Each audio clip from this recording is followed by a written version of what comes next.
भगवान ने कहा, पार्थ मदाश्रय मयि आसक्त मनाः। पृथ्वीश्वर, मेरा आश्रय लेने वाला, मेरे आसक्त हुए मन वाला। योगम युंजन माम समग्रम, योग लगाते हुए मेरे संपूर्ण स्वरूप को यथा असंशयम ज्ञास्यसि तत् शृणु, जिस प्रकार संशयहीन हुआ जानेगा उसे सुन। पार्थ मदाश्रयः मयि आसक्त मनाः योगम युंजन माम समग्रम यथा असंशयम ज्ञास्यसि तत् शृणु। भावार्थ, पृथ्वीश्वर, सब तरह मेरा आश्रय लेने वाला, मेरे सौम्य रूप में आसक्त हुए मन वाला, सहज रीति योग लगाते हुए मेरे व्यक्त प्लस अव्यक्त संपूर्ण विराट स्वरूप को जिस प्रकार अटूट श्रद्धा से संशयहीन हुआ जानेगा उसे विस्तार पूर्वक मेरे सन्मुख होकर सुन। ये भी समझा है, जिन्होंने कल्प पहले भक्ति की है और पहले पहले भक्ति की है, वो ही ज्ञान में तीखे जावेंगे। कल्प पहले जिन्होंने तीखी भक्ति नहीं की होगी, वो इस कल्प में भी तीखी भक्ति करने वाले नहीं बने हैं, और इस कल्प में भी तीखी भक्ति करने वाले नहीं बने हैं, तो संगम युग में जब बाप आते हैं तो ज्ञान भी तीखा नहीं उठाते। जिन्होंने कल्प पहले तीखी भक्ति की है, वो इस कल्प में भी उन्होंने तीखी भक्ति की है, और अभी संगम युग में ज्ञान भी तीखा उठाते हैं। ज्ञान में जरूर तीखे जाएंगे। इससे क्या साबित होता है कि जो जितने जितने ज्ञान में तीखे जाते हैं, उन्होंने जरूर तीखी अव्यभिचारी भक्ति की होगी। भक्ति जास्ती की है तो फल भी उनको जास्ती मिलना चाहिए। जास्ती माने है, ज्यादा भक्ति की है तो फल जास्ती मिलना चाहिए। क्या फल मिलेगा? ज्यादा भक्ति करने वालों को क्या फल मिलता है जास्ती? अभी तो बताया, सुख शांति सतयुग में मिलेगी। अभी क्या मिलता है? ज्ञान मिलता है। जास्ती भक्ति की है तो जास्ती ज्ञान मिलता है। अव्यभिचारी भक्ति की है तो अव्यभिचारी ज्ञान उठाते हैं। अगर व्यभिचारी भक्ति की है तो ज्ञान भी कैसा उठाते हैं? व्यभिचारी ज्ञान उठाते हैं। भले भगवान आकर के ज्ञान सुनाता है, ये भी जान लेते हैं एक भगवान ही ज्ञान सुनाता है, सच बताता है, लेकिन फिर भी औरों की बातों को विश्वास करने लग पड़ते हैं। कहते हैं ना, भक्ति का फल भगवान देते हैं, वो तो है ज्ञान का सागर, तो जरूर ज्ञान से ही फल देंगे। भक्ति के फल का किसी को पता ही नहीं है। क्या है भक्ति का फल? भक्ति का फल है अज्ञान, अंधश्रद्धा, अंधविश्वास। अंधश्रद्धा अंधविश्वास से कोई काम करेगा तो दुखी होगा या सुखी होगा? दुखी होता जाता है। भक्ति का फल है ज्ञान या अज्ञान? भक्ति का फल क्या है? अज्ञान। और ज्ञान का फल है? ज्ञान का फल है ज्ञान, और ज्ञान का फल है सुख। इतना सुख मिलता है जितना और कोई धर्म वालों को सुख मिल ही नहीं सकता। ये तो गुप्त रूप में परमात्मा इस सृष्टि पर आया हुआ है। जब पांडव गुप्त थे तो पांडवों को चलाने वाला भगवान कितना गुप्त होगा, उसका ज्ञान कितना गुप्त होगा। इसलिए गीता में कहा हुआ है कि मैं जो गुह्य ज्ञान सुनाता हूं उसको बुद्धिशाली आत्माएं, जो बुद्धिमान बाप के बच्चे हैं, वो समझते हैं। श्रद्धावान लभते ज्ञानम, जिनकी बुद्धि में श्रद्धा विश्वास भरा हुआ है वो ही इस ज्ञान को समझ सकते हैं। अंधश्रद्धा अंधविश्वास के आधार पर चलने वाले ईश्वरीय ज्ञान को नहीं समझ सकते। बच्चे जो निश्चय और अनिश्चय में बार बार आते जाते हैं, हाँ जी, इसमें बच्चों के साथ साथ बाबा का भी तो हाथ है कुछ। निश्चय अनिश्चय में लाने का बाबा ने ऐसे ड्रामा बनाते हैं, बाबा बनाता है ड्रामा, बच्चे बनाते हैं, लेकिन बाबा का भी तो कुछ हाथ है ऐसे। बाबा ड्रामा बनाता है, बच्चे जो करते हैं वो ड्रामा बन जाते हैं। बच्चे जो करेंगे अच्छा करेंगे तो अच्छा ड्रामा बनेगा, बुरा करेंगे श्रीमत के बरखिलाफ करेंगे तो बुरा ड्रामा बनेगा। जैसे बेसिक में अच्छे बच्चे भी हैं, उन लोग उसमें इतना निश्चय है कि इसमें समझ नहीं पाते हैं। तो किसके ऊपर निश्चय है उनको? जैसे ब्रह्मा बाप ने जो पाठ चलाई है, अरे उन पर निश्चय ज्यादा है, तो यहाँ उन लोग बोलते एक दो जगह पे वहाँ पे बाप कैसे आ सकते हैं इस प्रकार से। नहीं, बाबा निश्चय का भी तो हाथ है, लेकिन निश्चय किसके ऊपर है? मरे हुए के ऊपर निश्चय है या जिंदा के ऊपर निश्चय है? उनको ये तो बुद्धि में नहीं आते हैं। तो ये चीज बाबा निश्चय माना जिसके ऊपर निश्चय है वो जैसे चलाए वैसे चले तो निश्चय, और जैसे चलाना चाहता है वैसे न चले तो कहेंगे अनिश्चय। निश्चय माना क्या? विश्वास माना क्या? निश्चय विश्वास श्रद्धा, इसका मतलब क्या है? इसका मतलब यही है जैसे चलाए वैसे चले तो निश्चय है, और कहे एक और करे दूसरा तो अपनी बुद्धि चलाई, मनमत चलाई, बात के ऊपर निश्चय नहीं है। अभी तो मनमानी चाल चल रहा है। अभी राम शिव बाबा मत देते हैं,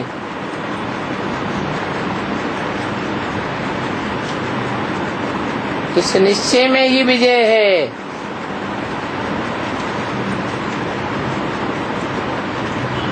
ऐसे समझने में कभी नुकसान नहीं होगा।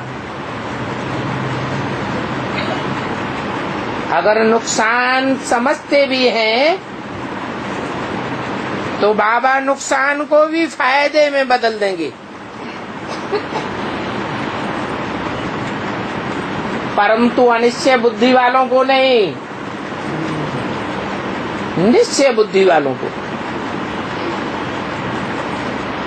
क्योंकि संशय बुद्धि वाले तो और ही गुटखा खाते रहेंगे। जो निश्चय बुद्धि वाले होंगे वो कब गुटखा नहीं खावेंगे, समझेंगे जरूर शिव बाबा इस रथ पर बैठा है, वो शिव बाबा ही हमको मत देते हैं। पक्का निश्चय बुद्धि वाले को तब भी कोई प्रकार का घाटा नहीं पड़ सकता। बाबा खुद गारंटी करते हैं। कई बच्चे मुझते हैं, पता नहीं ये मत इनकी है या शिव बाबा की है।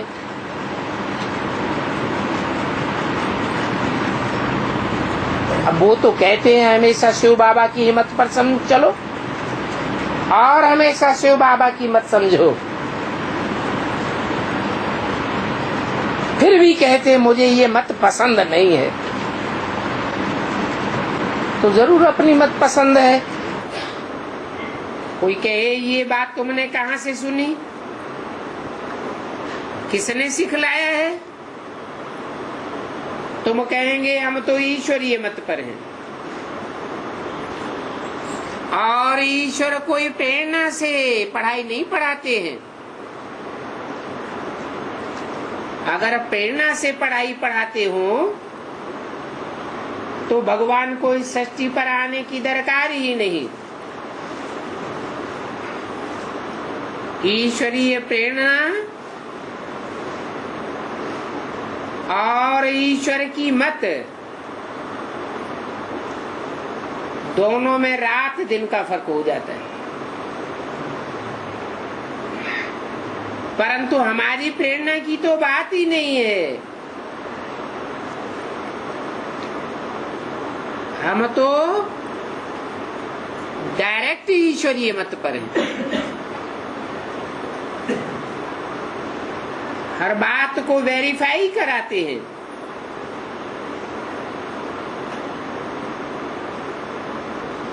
और प्रेरणा का हमारे लिए कोई अर्थ नहीं है। प्रेरणा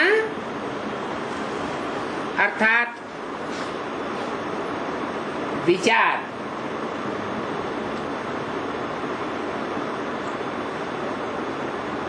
उसको वेरीफाई तो कराना पड़े। तो किससे वेरीफाई कराएंगे?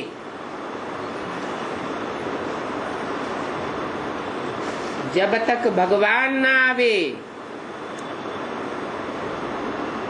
तब तक एग्जैक्ट वेरीफाई तो कोई कर न सके। तो बोलो, बस हम तो डायरेक्ट ईश्वर की मत पर अभी चलते हैं। इसमें प्रेरणा आदि की बात नहीं है। हम बेहद के बाप के बच्चे हैं और हम डायरेक्ट ईश्वर से समझे हुए हैं। दूसरी बात, नाम का रिगार्ड, अर्थात आज से अभी तक जो भी महावाक्य उच्चारण हुए किसके द्वारा उच्चारण हुए? ब्रह्मा द्वारा या प्रजापिता ब्रह्मा द्वारा जो भी महावाक्य उच्चारण हुए, लेकिन प्रूफ सहित हो, उन हर महावाक्य में अटल निश्चय। क्या बाप का रिगार्ड तो किया, लेकिन बाप ने जो नॉलेज में बातें सुनाई उन बातों में निश्चय पैदा हो जाता है।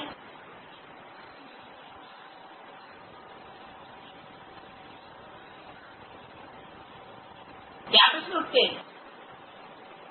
ये कैसे होगा? ये कब होगा? होना तो चाहिए था। ये बातें तो सब सत्य हैं। इस प्रकार के क्वेश्चन उठाना भी अर्थात सूक्ष्म संकल्प के रूप में संशय उठाना है। किसके प्रति? बाप की नॉलेज के प्रति। ये भी बाप की नॉलेज का डिसरिगार्ड है। अगर इस तरह का भी डिसरिगार्ड होता रहा ब्राह्मण जीवन में, तो आने वाले 84 जो जन्म हैं, उनमें से जो मुख्य 63 जन्म जहाँ रिगार्ड डिसरिगार्ड की बात पैदा होती है, उसमें दुनिया से रिगार्ड नहीं ले सकेंगे, बाप से भी रिगार्ड नहीं ले सकेंगे। बाबा पहले उतना बुद्धि में नहीं बैठता है। बहुत पहले ज्ञान उतना बुद्धि में नहीं बैठता, बाद में बहुत दिन होने के बाद बैठता है। समझ जाते हैं उनका शूटिंग क्या है। तो वैरायटी पत्तों का झाड़ है, सब पत्ते एक जैसे होंगे क्या?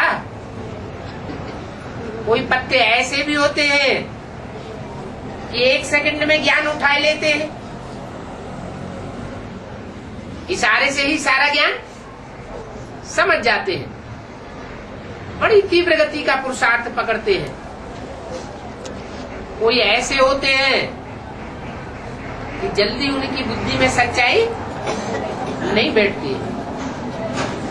अलग अलग धर्मों की बीज रूप आत्मा है ना,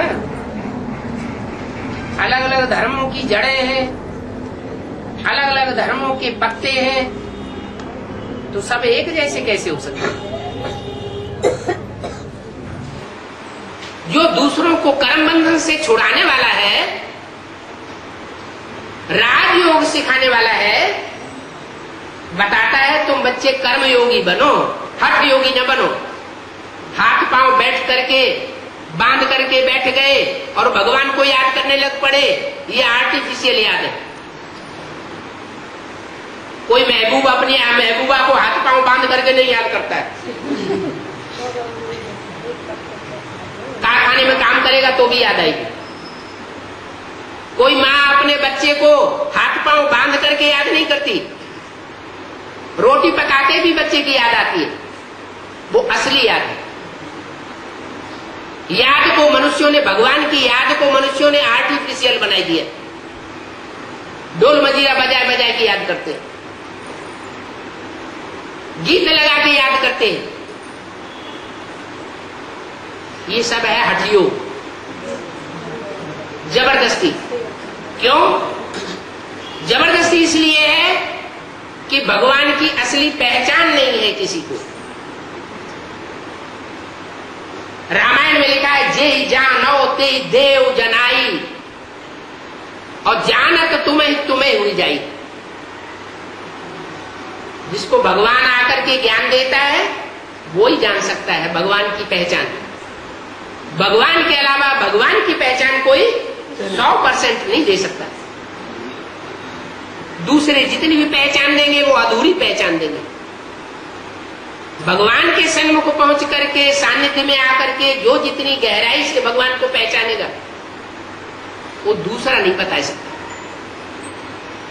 वैसे भी कहते हैं किसी मनुष्य की करनी को जानना हो, चलन को जानना हो, तो उसके साथ रहने से ही पहचाना जा सकता है।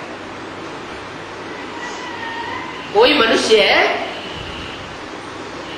किसी मनुष्य की गहराई को जानना चाहे तो दूर रह करके उसकी गहराई क्या है नहीं जानी जा सकती,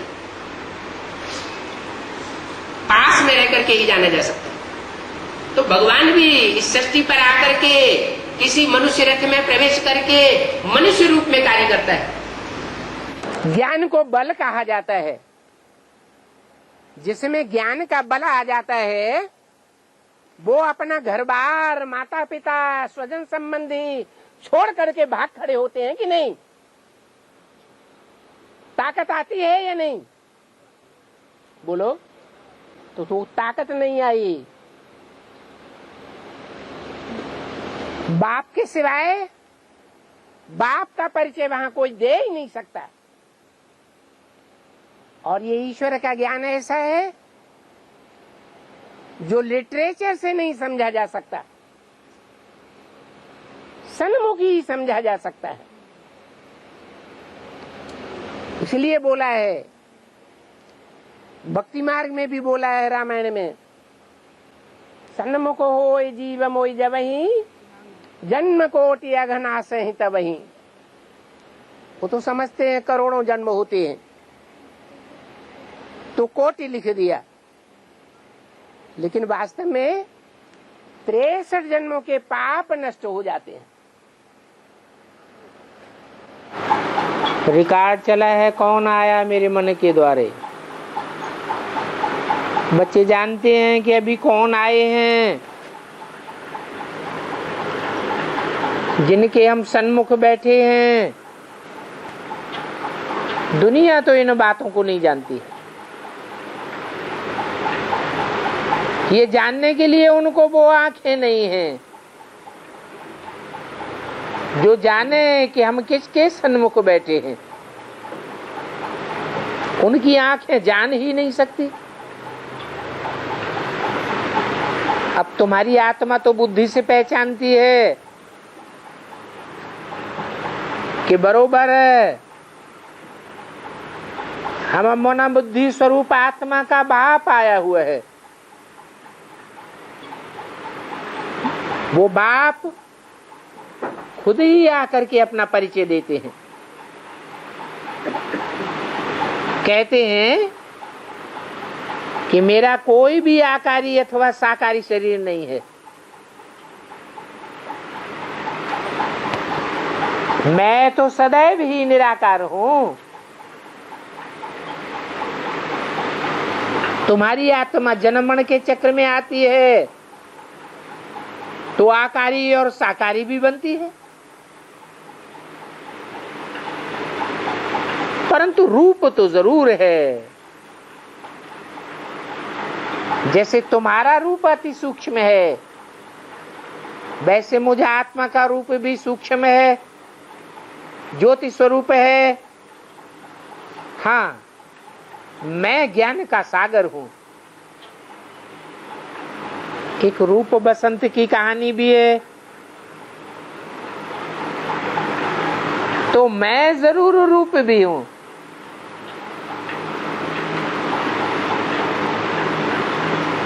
रूप तुम भी हो, परंतु मेरा जो रूप है वो दिव्य और अलौकिक है। मैं ज्योतिर्लिंगम हूं। जिस ज्योतिर्लिंगम की देश देश और गांव गांव में पूजा होती है, और ज्योतिर्लिंगम भी तब हूं जब मैंने इस तन का आधार लिया है। क्योंकि प्रकृति का आधार लेने बगैर मैं देखूंगा कैसे। जिस तन का आधार लिया है वो प्रकृति के 5 तत्वों का पुतला है। इनकी आंखों रूपी खिड़की से बच्चों को देखता हूं और इनके मुख से समझाता हूं। जैसे गायन है ना, किसका? पारस पत्थर का। पारस माने स्पर्श का, ऐसा स्पर्श करने वाला पत्थर किसी से टच हो जाए लोहे से तो सोना बन जाता है। ऐसा गाते हैं, देखा किसी ने नहीं, लेकिन है ये उस स्वरूप की बात है कि वो जिन आत्माओं के सन्मुख आ जाता है तो उसके लिए रामायण में तुलसीदास ने गाया हुआ, सन्मुख होय जीव मोई जबही जन्म कोटि अग नाश है। वो समझते हैं करोड़ों जन्म होते हैं तब आदमी का जन्म मिलता है। अब ऐसा तो कुछ है नहीं। वास्तव में जब आत्मा अंदर से, दिल से और बाहर से बाप के सन्मुख बन जाती है तो वो आत्मा फिर दुनियादारी में उसकी बुद्धि देह और देह के संबंधियों में, देह के पदार्थों में बुद्धि रम ही नहीं सकती।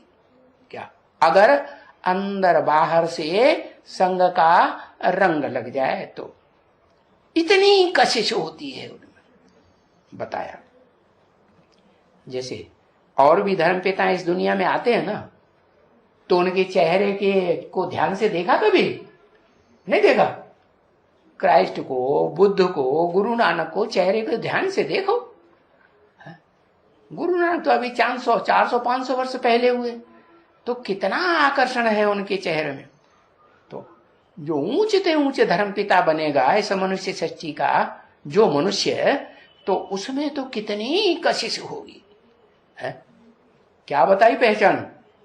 जो देखे, जो सुने है, इन आंखों से एक बार देख ले, स्थूल आंखों से, इन स्थूल कानों से एक बार कुछ बातें सुन ले, 2 बातें ज्ञान की सुने, लंबा चौड़ा भाषण नहीं, तो उसके मुख से ये अंदर से निकलेगा कि मुझे जो पाना था सो पा लिया, अब मुझे कुछ भी पाना शेष नहीं रह गया, मैं तो इसी को ही फॉलो करूंगा।